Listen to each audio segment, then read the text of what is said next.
Good morning, all of you. I welcome you all to Ansarkari. So today we'll be discussing the Hindu newspaper for 29th of December and also the Financial Express.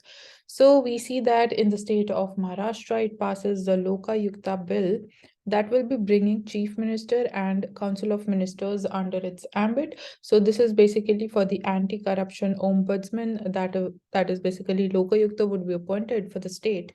And obviously, we see that this law has not been passed by all the states. And firstly, we need to ensure that there is effective implementation, and this is important for a healthy and a sustainable and transparent democracy. Then, development of pilgrimage sites helps showcase countries' cultural heritage. This is what our president has to say. And in yesterday's newspaper, also, we saw that she has inaugurated the Prasad scheme. And basically, it is going to promote domestic tourism, create livelihood opportunities, and strengthen the local economy. So, Samkha Sarlama Jatra is the biggest tribal festival and it was a celebration of the rich tribal culture and traditions that strengthen the social harmony and preserve India's glorious cultural heritage. So, and there's one more thing that Bhadrachalam is popularly known as the South's Ayodhya. So that is there. Coming to the editorial page, so we've been discussing this theme that firstly that export sector is important for our economic growth, and we are expecting, there are estimations that the coming year is going to witness a slowdown when it comes to our export growth given the global economic slowdown, specifically talking about the slowdown that we are seeing in Chinese economy. So sliding global demand is going to hurt the manufacturing exports. And when we look at the share of engineering goods, we see that they drove much of India's record $422 billion goods exports in this current financial year. And now we see that they are contracted, and they have contracted by 11%, while the textiles, they have fallen by 25%. So our exports are falling. You need to know that what are the intensive sectors, what is the importance of the engineering goods when it comes to exports, merchandise, and textile sector. So now we see that the key export markets, they are heading into a recession, and that is, we can say, one of the challenges and concern when it comes to our exports growth. And the World Trade Organization also expects the global goods trade to grow just 1% in 2023.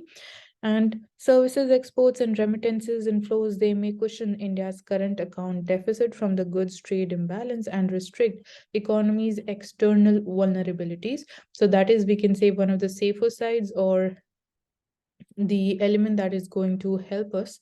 Then also policymakers, they need to focus on ensuring on a soft landing for the factories in export intensive sectors, because obviously they employ so much of people, and ensure that this does not hit the domestic sentiment, specifically the people who are employed in these export intensive sectors. And so the policymakers, they need to be prepared for the situation beforehand. And government, it also belatedly scrapped the export duty on steel and iron ore. That was, we can say, one of the steps taken by the government, and which was hurting the engineering exports also.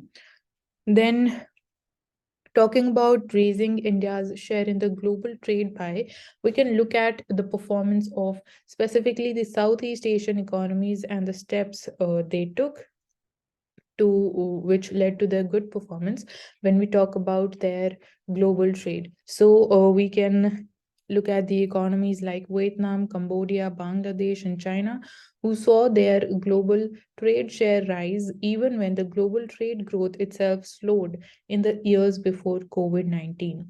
So that is there. And in this article, basically, we will be talking about the India-Nepal relationship. So in recent years, India has retrieved the lost ground in Nepal by focusing on project implementation, which has been, we can say, one of the which was concerns when it comes to Indian projects on foreign lands and the lack of implementation, or there is delayed implementation. So that is one thing that India has focused upon when it comes to its projects in Nepal. And since 2022, the Jayanagar Bardebus Railway started with India providing technical support. So that is, we can say, one of the railway projects that has been initiated by India and Nepal, where India provided technical support. And in 2019 also, the long-awaited Motihari Amlekganj oil pipeline was also inaugurated. Then there is Arun 3 project. We expect that it is going to be operational in 2023.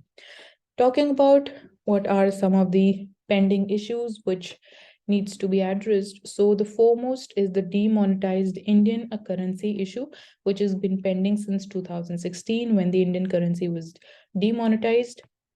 Second is the recruitment for the Gurkha regiments, which is held up since the launch of the Agnipath scheme. And lastly, you can summarize by saying that the relationship between any two countries, it needs equality, mutual trust, respect, and benefit to sustain it for a longer time period. Now, talking about generating awareness about population control. So we see at the performance of certain parameters to look at what has been India's performance when it comes to population control. So while there has been a significant rise in India's population and there has been a sharp decline in India's total fertility rate also. So in 1950, the total fertility rate was around 5.9%, and now it stands at 2%. And this data comes from the NFHS round 5. And there was a steep decline after the 1970s, indicating an inversely proportional relationship between economic prosperity and the fertility rate. So basically, when we see more of economic prosperity, more of economic growth, we see that the fertility rate falls. And this has also been proved by the data when we look at it from the 1970s. So we also know that population control is also a political issue. So this debate has been politicized in India, and it is often being reduced to a petty religious issue, basically between Hindus and Muslims. So ultimately, the main subject of the development suffers because of politicization of it. And again, talking about the total fertility rate and the replacement rate, so we see that India's total fertility rate, which is 2%, it is even lower than the replacement level, signifying a remarkable step in the population control parameters. So this is, we can say, a good thing, a good achievement when we basically discuss or debate about the population control, specifically in the context of India. So firstly, here you should also be clear with the meaning of the total fertility rate and the replacement level. So by total fertility rate, we mean the total number of children that a woman expects to have during her entire lifetime. And the replacement level is basically like there are two parents. So if they are going to have two children, so they are going to replace them in future. So that is in simple terms, the meaning of replacement level.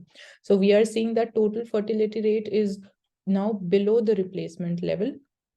So it is clear that India does not need a law for forced population control, because we are seeing that with time, things are now falling in place and we are moving ahead when it comes to population control. So that's why there is no need of a forced population control law.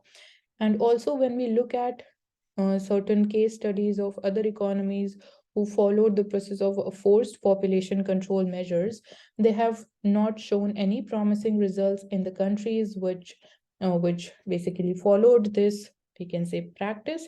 And the most relevant example is again China. So China had the one child policy, which proved to be disastrous, causing a demographic imbalance. So when there is like we go ahead with the forced population control law and measures, we see an imbalance in the demography.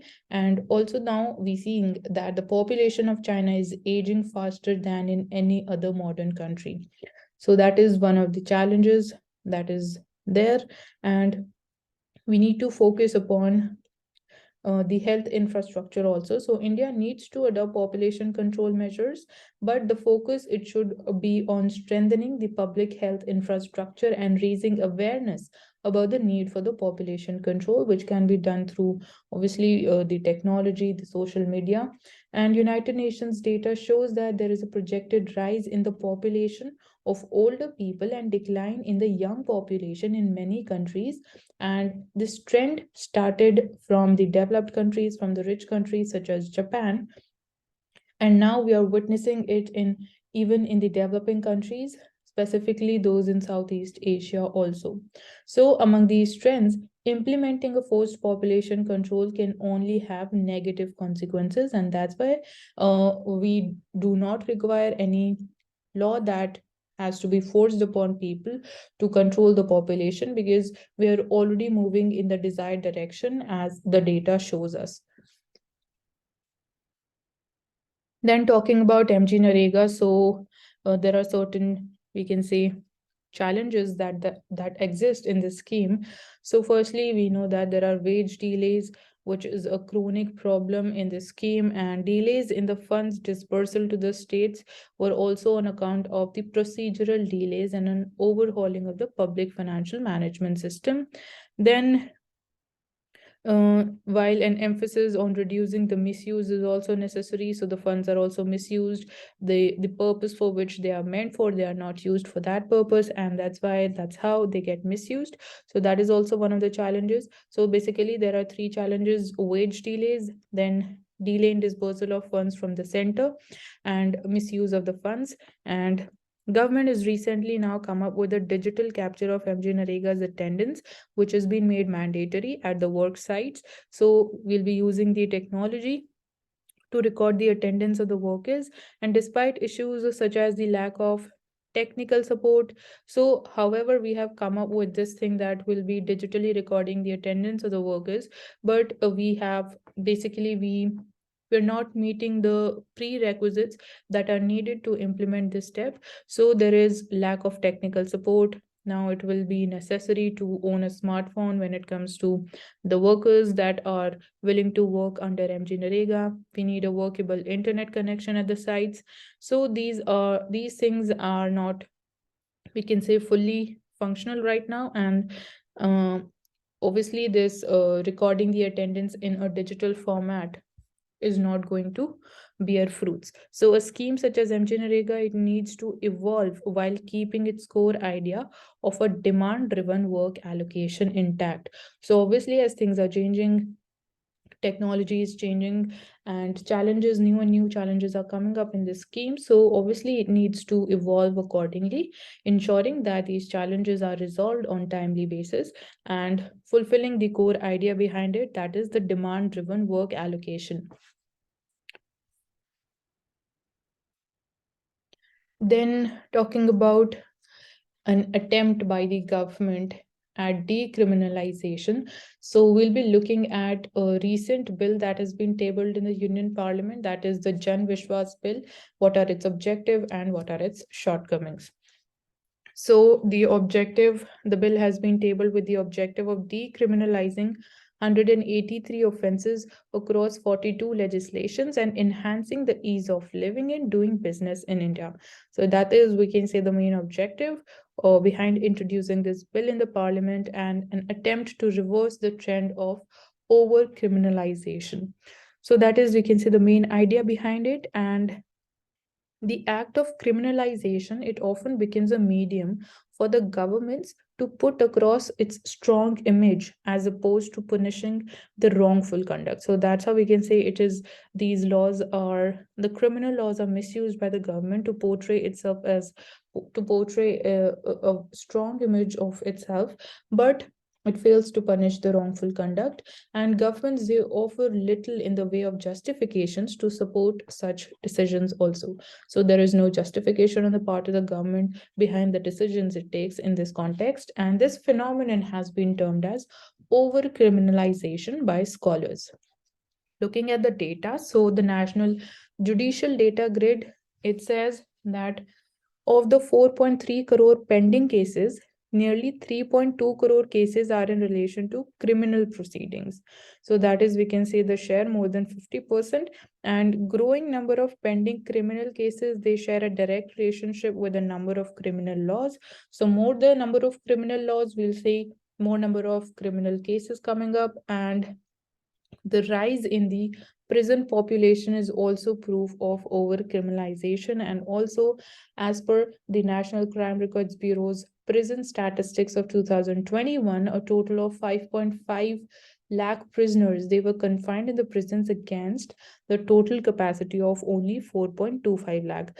So they are, we can say, they have exceeded the 100% capacity, and this is showing, this is one of the proofs of over criminalization. Now, talking about the scope of the bill, so the Jan Viswas bill, it either omits the penal provisions or it replaces them with fines in legislation. So that is, we can say, the main thing on which it is focusing upon, and the stress has been on replacement of the imprisonment clauses with fines. So that's how they are trying to decriminalize the offenses, the criminal offenses, and this can hardly be termed as decriminalization. So merely replacing the imprisonment clauses with fines is, we can say, not meeting the 100% objective. So there is much that is required for the efforts aimed at decriminalization to fructify in any meaningful way. So we'll be looking at what are the shortcomings of the bill now. So firstly, the bill undertakes what we may refer to as quasi decriminalization, because as I just said, that it is not completely fulfilling the main target for which the bill has been introduced. So it lacks on that that part, and that's why we're terming it as quasi decriminalization. So secondly is that Observer Research Foundation's report titled Jailed for Doing Business found that there are more than 26,000 imprisonment clauses in total of 843 economic legislations, rules and regulations that seek to regulate businesses and the economic activities in India. So that is, we can say, the number of regulatory clauses that are mentioned there in the to regulate the businesses and economic activities in India, and the offenses deregulated under the bill, there seems to be a mere drop in India's regulatory framework, and that is not, we can say, leading to decriminalization. So we can say, under the garb of decriminalizing the offenses, you are also leading to weakening the India's regulatory framework when it comes to doing the business activities. And third point is that regulatory offenses to be considered for decriminalization, they need to be prioritized not only from the point of view of ease of doing business, but also from the point of view of the ills that plague our criminal justice system itself. And lastly, the bill conforms to the understanding of the government that decriminalization should be limited to regulatory domains. However, the time is now also ripe to shift the focus to existing penal offenses as well, such as sedition offenses under the NDPS Act, UAP Acts, Triple Talaq, and anti-conversion laws. So, a focus also needs to be shifted towards such acts and ensure that the existing penal offenses in such acts, they are also basically, we need to scrutinize more, and as we are seeing that this bill is merely focusing upon the regulatory domains. So that is there when we talk about this bill.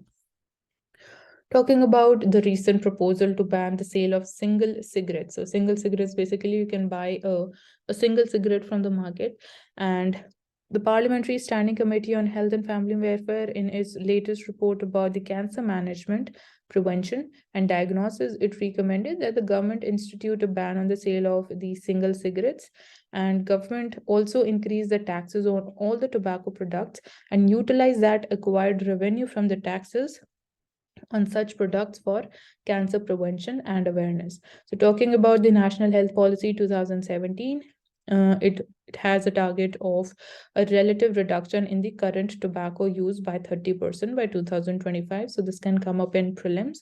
And the Parliamentary Standing Committee, it also suggests the abolition of all the designated smoking areas in airports, hotels, and restaurants, and also encourages a smoke-free policy in organizations. Then the committee also found that India has the lowest prices for tobacco products, and thus it must look to increase taxes on them.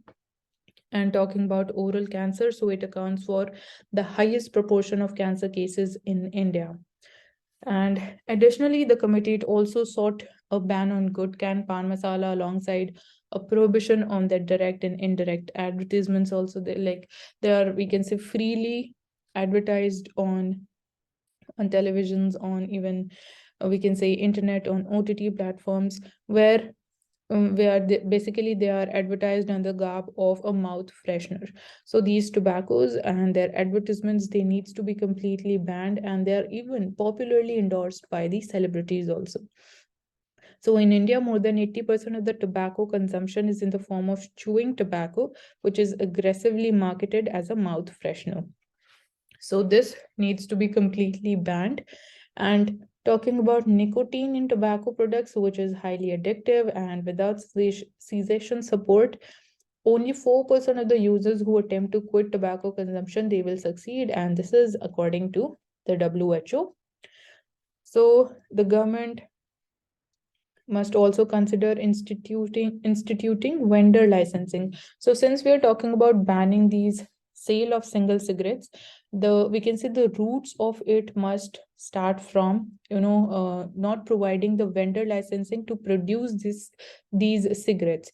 So if you allow lakhs and lakhs of shops to sell these tobaccos, you're not dealing with basically like not giving the licenses to the vendors to manufacture such cigarettes. And however, right now you are not like focusing upon not providing the vendor licensing, and you're relying lakhs and lakhs of shops to sell the tobacco, and then you implement the ban on the sale of the single cigarettes of the cigarettes. So how we are going to ensure and enforce that they are not sold? So once they are produced, obviously somehow or the other they will be sold in the market, and be it in the parallel economy. But the roots, as I said, that it goes into the manufacturing. So we need to tackle this problem from its roots. So we need to ensure that we do not provide vendor licensing when it comes to manufacturing the tobacco products and the cigarettes.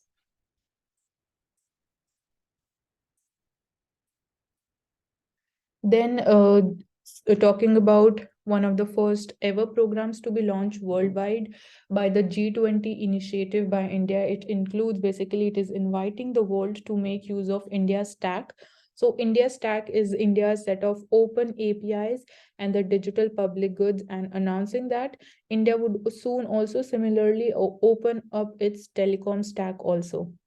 So basically, India has launched the Stay Safe Online campaign and the Digital Innovation Alliance program under the G20, which will be aiming to raise the awareness about the cyber risks and the need for cyber hygiene in an increasingly digitizing world.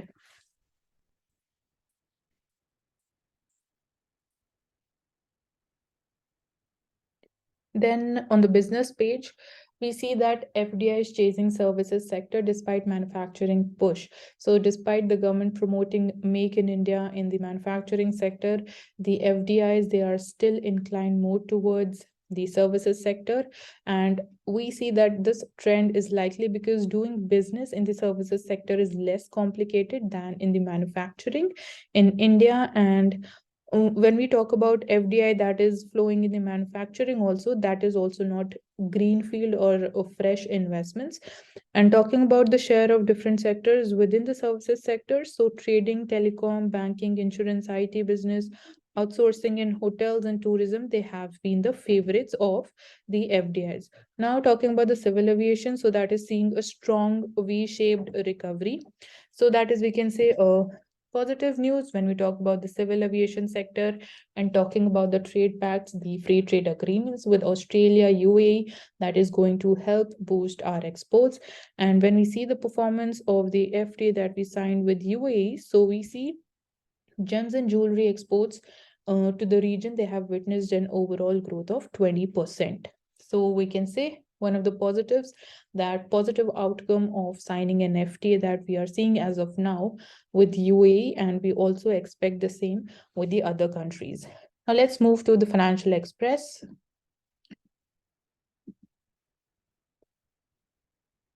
So in Financial Express, firstly, in the explainer, we see what do we actually mean by ports-led development and how is it going to help us. So ports-led development, the name is self-explanatory, that obviously through building ports, major ports, and facilitating connectivity between them, reducing the logistics cost, we are basically trying to drive our growth through the development through ports, and the development of ports and the ports-led development, they are integral to the National Master Plan for Multimodal Connectivity, that is the Pradhan Mantri Gati Shakti program. And talking about certain lacunae and loopholes in this project, in this policy, we see that private sector and the private investment is languishing when we talk about their investment in the port infrastructure. So the first reason is the loop-sided policy. That is the main reason. So constitution says the major ports, they will be built and administered solely by the center. But the state of Gujarat had bypassed this restrictive policy first, saying that the loophole, that capacity for the major port tag isn't defined anywhere. So you're not defining what is or how are you going to identify a major port, what are going to be its bases. So that's how the states, they are moving ahead to the development of the ports that are even categorized as major port, because the major ports, they will solely be administered by the center. So that is one thing. And talking about the public private partnerships, so the projects, they hadn't made any headway in the sector for long, because the investors, they are required to share royalty with the major port trust, which is, we can say, huge. So that's why the private sector is least interested, and they find it non-remunerative to invest in the development of the ports infrastructure. So seeing these challenges, are there any changes in the policies made? So we see that there are some changes made, but the main problem has not been tackled. So we see that investors, they were given easier exit and immunity from the policy changes in the laws made after a concession agreement after making a concession agreement. Then in February 2021, we say that the Major Ports Authority Act came into force, which abolished TAMP, that is the Tariff Authority for Major Ports, which is, we can say, which was the regulator, and giving port authorities the freedom to fix the reference tariffs for various services. So a dispute resolution mechanism has also been put in place, and another law, that is the Indian Ports Bill 2022, which is still in the works. It seeks to bring all the ports under the center's control, and the non-major ports are going to be under the state's domain. So one reason why these public-private partnership investments in the port services, they have remained low, is the high revenue share, that is sometimes around even 40% also. So that they have to share with the port trust is the main reason why, again, I'm repeating the same thing, that the private sector is not interested in the investments in this region, and the new rules, they do not completely address this issue. So this is one of the main issues why the basically private sector is not coming forward. So this needs to be addressed if we want more of infrastructure development, specifically in the ports. And talking about the targets, so the latest plan is to raise the capacity to 10,000 million ton per annum of the ports by 2047. That is when we'll be achieving 100 years of independence. So talking about the concept of the port-led development and the cost saving from the Sagamala project. So the main aim of the Sagamala project is to unlock the vast potential of India's coastline and waterways, as also harness its strategic location on key international maritime trade routes, and thereby cut the country's sky-high logistical cost and spur port-led industrial and infrastructure development along the coastline. So very nicely it has been put up in less words. So there are a lot of keywords here, so you can use them in your answers. And Sagamala project is going to be focusing upon, and when we talk about its components, so it will lead to modernization of the ports, enhancing the connectivity between the ports, and then logistics in intensive industries near the port, setting up them near the port so that the logistics cost is brought down, and seamless multimodal connectivity. So these are, we can say, the main aims or the main components that the Sagamala project aims at. And it also aims at cutting the emissions from the shipping sector and making major ports self-sustainable on electricity with renewable sources. So the planned port capacity additions, they are in sync with the Gati Shakti, which aims to cut the logistics cost to 4 to 5% from the right now the logistics cost is stands around 14 to 15% of the GDP, which is really high even when we compare them with the developed countries. So it remains towards the higher end, and it is around 7 to 8% in developed countries. So we aim to bring it down to 4 to 5%.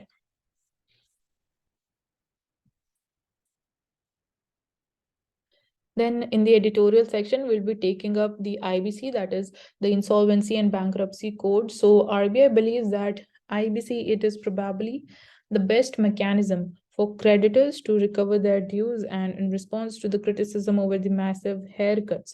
So this is, we can say, one of the challenges when it comes to IBC's implementation, its success. So that is one thing. And the effectiveness of the law would be compared when we compare the resolution value to the liquidation value and not comparing the total loans. So that is, we can say, one of the bases how RBI says we need to measure the success rate of IBC. And realization value through the IBC as of end of September, it was close to 201% of the liquidation value. Talking about the concerns related to it, so first is huge delays that we see, and second is the massive haircuts. So here you should be knowing what do we mean by haircuts. So in economics, haircuts mean reducing the value of the assets. So whatever is the true value of an asset, we are basically reducing it and assume that that is now the total value of an asset. So that is the meaning of haircut in simple terms. And to improve the efficacy of IBC, RBI suggests that we need to extend the pre-packaged insolvency resolution process, which is now allowed for the MSMEs, to large borrowers as well. So a pre-package, it envisages resolution of the debt of a distressed company through a direct agreement between the secured creditors and the existing owners or the outside investors instead of a public bidding process. So that is the meaning of pre-package process. And talking about the challenge that it leads to huge delays, it leads to a lot of time when it comes to resolution. So the pre-package, in contrast, it is limited to a maximum of 120 days, with only 90 days available to stakeholders to bring a resolution plan for the approval before the National Company Law Tribunal. So that is the time limit when we talk about the pre-package. But despite seeing the hype around this pre-packaged process after it was launched in April 2021, it is only 2 cases admitted under it so far. So we are seeing basically this is not proved to be so much of successful, and the poor response has been attributed to the hesitancy on the part of creditors on the voluntary haircut provision that is there in it. And the timeline for the pre-pack process is also difficult to meet for the lenders and the distressed firms. So the pre-pack process is complicated. So we need a process. The process needs to be fine-tuned, but any decision such as extending the pre-pack process to other borrowers, that must be taken only after a proper appraisal of its journey so far. So that is, we can say, the major and the important developments as far as the IBC is concerned that we had to discuss. So that's it for today. Thank you for joining in Sarkari, and you'll get the PDF link in the description box. So go through that. You'll be finding new information which is going to be important for prelims and mains. And do not forget to subscribe to the channel, hit the like button, and share the video as much as possible. Thank you again.